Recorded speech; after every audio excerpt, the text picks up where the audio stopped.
Primeiro, então, a gente precisa definir o que é trauma psíquico. O trauma psíquico, dentro da psicanálise, dentro da teoria do Freud, é a impossibilidade de simbolizar a vivência. É uma situação que vem do externo, a gente absorve e a gente não tem ferramenta suficiente, aquilo nos invade de uma certa forma, que a gente não tem ferramenta suficiente para poder digerir. Que a gente vai falar aqui, simbolizar, elaborar, é digerir aquilo que me aconteceu, compreender. Então, o trauma, quando ele fala que é uma excitação, nada tem a ver com a questão da sexualidade, mas algo que é intenso e me invade, provocando, então, uma impossibilidade de simbolizar essa vivência, de digerir essa vivência. Eu costumo dar o exemplo do um acidente de carro, então eu estou conversando com a pessoa, ela pega o carro, viaja e sofre um acidente, vem a falecer. Então a gente é invadido, né, com uma excitação externa, e a gente tem dificuldade, né, agora há pouco eu estava com aquela pessoa viva do meu lado, de simbolizar, de entender, tem um processo de um tempo para isso. Quando isso acontece, mas a pessoa já está no hospital, já está doente por um tempo, e ela vem a falecer, essa experiência, ela me invade de uma outra forma. Então, é para a gente entender que essa incapacidade de absorver e digerir essa experiência, essa vivência. Mas, antes da gente falar sobre a questão do abuso, eu sempre gosto de definir o que é abuso. É todo ato de natureza erótica, com ou sem contato físico, com ou sem uso de força. Se você viu alguém se masturbando, se você teve contato com conteúdos eróticos, pornográficos, principalmente na infância, tudo que entra, invade a gente, é pego, né, de surpresa, a gente não está preparado para aquilo, principalmente na infância, mesmo sem contato físico, mesmo sem uso de força, vai ser considerado como um trauma. Então, muitas pessoas chegam até mim invalidando a própria dor. Ah, eu não sofri abuso porque não teve penetração, porque passou a mão em cima da roupa. Isso é abuso. Inclusive, um olhar erótico, a criança absorve sabendo que aquele olhar é perigoso, né? Então, um adulto olhando, às vezes, de forma erótica para as pernas da criança, para uma parte do corpo para a criança, ela vai entender e isso vai configurar como trauma dentro do psiquismo, principalmente na infância. E agora, para a gente entender um pouco mais sobre a nossa mente e como que o trauma acontece dentro da nossa mente, a gente precisa entender aqui como Freud dividiu a nossa mente. Então, a gente tem aqui uma forma de compreender através do iceberg. Então, a parte consciente, nossa, é uma parte pequena. E a maior é o nosso inconsciente. A maioria das nossas escolhas, a gente traz um raciocínio lógico. Mas a maioria das nossas escolhas é feita pelas coisas que estão guardadas no nosso inconsciente. Por isso que a maioria das coisas acontecem, sempre tem o mesmo resultado. A gente faz, não sai do lugar, né? Porque tem várias coisas no meu inconsciente que não foram elaboradas e, com isso, acaba influenciando nas minhas escolhas no adulto. O consciente é o nosso analítico, é o que a gente está aqui hoje. O inconsciente, ele dividiu em 3 partes, id, ego e superego. O id é o nosso desejo, nosso instinto, nosso animal. A gente nasce com ele. Então, o bebê chora porque está com fome, chora porque está sujo, tem que trocar a fralda. Então, ele já nasce com esse desejo de estar ali, né, ter prazer de se alimentar, sentir-se saciado ou satisfeito, de estar limpo, né, tirar aquele incômodo da sujeira da fralda. Então, a gente nasce com ele, para nossa sobrevivência. O ego é a minha consciência do ser, é a minha consciência do eu. Eu vou criando o meu ego de acordo com as minhas vivências, experiências. E o superego é moral e ética. A moral e a ética, ela é criada pela sociedade, a gente não nasce com ela. Então, eu tenho desejo de bater em alguém, eu tô com raiva da pessoa, tenho vontade de esganar, de matar, mas eu sei que eu não posso, porque eu vivo numa sociedade na qual eu aprendi que não é porque eu estou com raiva daquela pessoa que eu tenho o direito de tirar a vida dela, de bater, de machucar. Não é mesmo? Então, a gente cria o superego para poder viver em sociedade. E o indivíduo saudável, ele vai ter o ego no meio, controlando o id e o superego. Então, eu tô morrendo de vontade de comer um chocolate às 6 horas da manhã, o meu id é o meu desejo, a minha vontade, né? O meu prazer. E aí, o superego, que é a moral e a ética, fala, não, você não pode comer às 6 horas da manhã, porque você vai ter um infarto se você continuar fazendo dessa forma. E o ego vem para equilibrar os dois, fala, então vamos comer o chocolate depois do almoço. É sempre importante o ego estar satisfazendo os dois lados, não é para oprimir e reprimir nenhum dos lados. Por que o superego está um pouquinho acima do id? Porque as minhas vontades, os meus desejos, para a gente viver na sociedade, eu preciso ter o superego moral e ético um pouquinho mais. É a mesma coisa do exemplo anterior que eu falei sobre, tô com raiva da pessoa, o meu id tá lá com ódio, né? Meu instinto, meu desejo animal ali. Só que eu sei que eu não posso simplesmente porque eu estou com raiva agredir a pessoa, tirar a vida dela. Então, o meu superego ele tem que ser um pouquinho acima. O que acontece quando a pessoa passa pelo trauma, o trauma do abuso, a clivagem do ego, clivagem é quebra, a quebra do eu. O ego, ele deixa de existir e o superego toma o comando. E a gente chama de superego inflado, quando existe essa quebra. Por que existe uma quebra? Porque o abuso é um trauma que me invade de uma forma que eu, principalmente na infância, desejava uma proteção e eu não encontro. Então, eu acredito que a minha vida não tem valor, a minha consciência do eu é desvalorizada.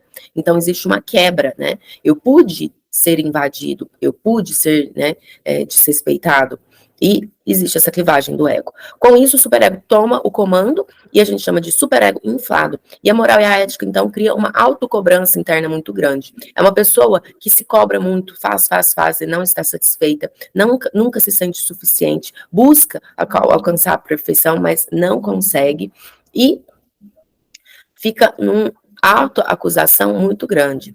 E oprime o id. Então, a pessoa que não pode ter prazer, que não se sente merecedora, o pouco de prazer que ela tem, depois ela já se cobra, já se automutila, falando não poderia ter feito isso. A desmentida é o segundo trauma maior, que é quando existe uma indiferença do sofrimento da criança. É a negação, né, que o trauma aconteceu. E acontece quase que em 100% dos casos, acontece muito, as pessoas às vezes verbalizam e, na verdade, a sobrevivente do abuso, ela é questionada. Por que você está falando isso agora? Às vezes é expulsa de casa, nega, né, ou escuta, fala que acredita, mas continua convivendo com o agressor, não acontece nada, não tem nenhuma outra medida tomada. Então, principalmente porque 100%, né, dos agressores que eu trabalho aqui são da família, e a família tem essa negação, a sociedade tem essa negação, e aí a vítima fica num ambiente que, às vezes ela desconfia que criou isso da cabeça dela, ela fica sem querer confiar em ninguém, porque ninguém validou aquele sofrimento, né? Então, uma pessoa que não se sente pertencente, uma pessoa que às vezes busca muito se isolar. Por quê? Porque mesmo as famílias, os familiares e os amigos, ela não tem confiança, ela não se sente à vontade pertencente daquele meio. Por quê? Porque uma pessoa dentro da família, que ela gosta e confia, fez isso com ela, e as outras pessoas também que ela gosta e confia, não protegeram. E aí ela fica num duelo interno muito grande, às vezes prefere se afastar até da sociedade. E a gente chama de segundo trauma, pior até que o próprio trauma, porque acontece por pessoas que aquela criança, aquela sobrevivente não esperava. Sentimentos mais comuns: culpa, rancor, desprezo, revolta, inferioridade e solidão. Emoções: raiva, nojo, medo, tristeza. Mecanismos de defesa. O que acontece, então? A gente tem o superego inflado, que fica cobrando, punindo, e aí surge o mecanismo de defesa, que é para sobrevivência e não a vivência. Então, quando o trauma ele não é simbolizado, ele não é elaborado, ele não é digerido, ele fica guardado lá no inconsciente, e no consciente a gente faz várias escolhas como mecanismo de defesa, porque o meu cérebro guardou lá no meu inconsciente. Nosso cérebro ele aprende por dor, amor e repetição. Quanto maior a dor, maior o trauma. E aí, a gente tem, então, registrado, né, muito bem ali, essa ameaça à minha sobrevivência. E por isso cria esse mecanismo de defesa, que é para a sobrevivência, mas não deixa a pessoa viver com qualidade de vida. Tem uma autopunição muito grande, e aí a pessoa, para estar viva, ela precisa de uma pulsão de vida. E essa pulsão de vida, às vezes, é na utilização de álcool, de drogas, em compulsões, masturbação compulsiva, cleptomania. E aí é uma fuga daquele id para se sentir vivo. Aí a pessoa tem aquela compulsão, come muito alimento, né? Doce, chocolate, alimentos gordurosos, que dá aquela alta carga ali de prazer. E aí depois ela se sente culpada. E aí volta um ciclo de autopunição. Tem também inibição de criatividade intelectual, profissional, sexual, obsessão religiosa. Tudo isso numa autopunição, uma cobrança interna muito grande. A pessoa não se permite, não se sente merecedora. Sintomas e patologias associadas: borderline, bipolar, depressão, estresse pós-trauma, transtorno do pânico, histeria, fobia, transtornos alimentares, pode ser compulsão alimentar, mas também pode ser bulimia, anorexia, depende da fase da vida. Quando esse trauma não é simbolizado, a pessoa vai na adolescência ter bulimia, anorexia, e na fase adulta, compulsão alimentar. Distúrbios sexuais, tem ali uma compulsão por sexo, depois que casa, depois que tem filho, tem bloqueio de toque físico. Distúrbio de sono, é uma pessoa que tem insônia, em estado de alerta, ou também depois pode alternar ou apresentar um sono muito grande, horas de sono, uma falta de energia de lidar com a realidade, né? Então é uma fuga. E até infertilidade. Sintomas e comportamentos associados, uso de álcool, de drogas, né? Dificuldade de contato físico, sente-se muito sujo, feio. E sintomas e comportamentos. Inconstância de objetivo, começa, mas não termina. Hiperatividade, impulsividade, propensão a provocar aborto, automutilação, autoagressão. Ela vem com a vontade de simbolizar aquilo que está reprimido lá no inconsciente. Então, é uma dor interna na alma muito grande, e a pessoa, sem saber como lidar com essa dor, ela se machuca, e essa dor física gera até um prazer, numa tentativa de simbolizar o trauma. Comportamentos compulsivos, comportamentos de hostilidade, uma pessoa se coloca muito em risco. E até prejuízos físicos, né? Alterações gastrointestinais, dor pélvica, dispareunia, vaginismo. Então, todos esses são sintomas e consequências do trauma de abuso, quando a gente olha que houve ali a clivagem do ego e o superego inflado. E isso, quando não simbolizado, não tratado, vai trazer escolhas, comportamentos, sentimentos na vida adulta. Não importa o tempo que isso passou. E agora eu quero te perguntar, pega um papel e caneta e anota, quais foram os mecanismos que você identificou? Esses sintomas, mecanismos de defesa, quantos você sabia que era desse trauma? Quantos você identificou? E dos sentimentos, quais foram os sentimentos que você observou que você tem mais frequente? É importante porque aqui a gente já vai estar fazendo um mapeamento, né? Entendendo ali qual que é a sua realidade dentro dos mecanismos de defesa e dos sentimentos mais frequentes. Gabriela, agora que eu já sei tudo isso, como que eu faço então para superar o trauma?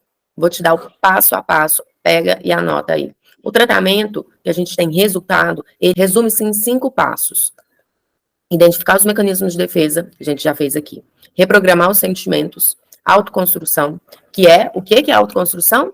Voltamos lá e construímos o nosso ego. Então, voltar o ego ali para o centro e colocar o superego no lugar dele. Esse é o processo mais importante de autoconstrução. E depois a gente vai trabalhar comunicação e sexualidade. Então, depois que eu olho o passado, eu paro, olho o presente, trago ali estruturas internas para colocar o meu ego lá no centro, e depois eu trabalho comunicação para colocar limite, começar a dizer não.